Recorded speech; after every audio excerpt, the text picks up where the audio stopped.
Assalamualaikum geng, hari ke-11 persiapan sebelum misi ride ke Eropah, satu hari satu masjid, keliling Malaysia bersama GT Max. Let's go! On the way ke Pekan, dari Rompeng ke Pekan 90 km dalam 1 jam ke 2 jam lah, tengoklah kita ada rehat. So let's go ke Pekan, Pahang. Sekarang aku menuju ke Pekan, Alhamdulillah baru selesai iktikaf di Masjid Al-Hikmah Rompeng, Pahang. So pagi-pagi nak jalan cerita, aku di flower oleh jemaah masjid sendiri untuk breakfast. Breakfast makan nasi dagang, itu yang best, pengalaman yang best.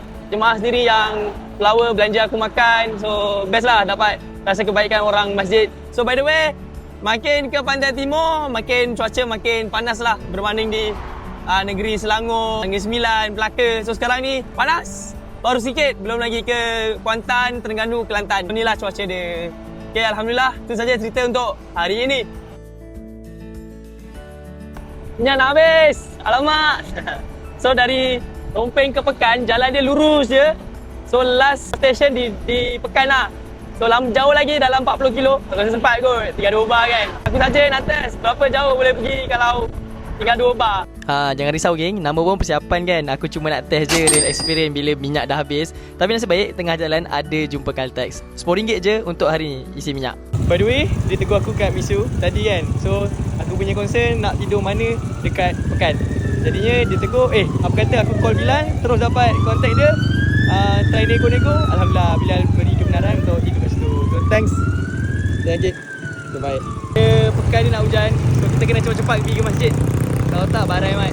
Ya Eropah balik-balik. Meluncur.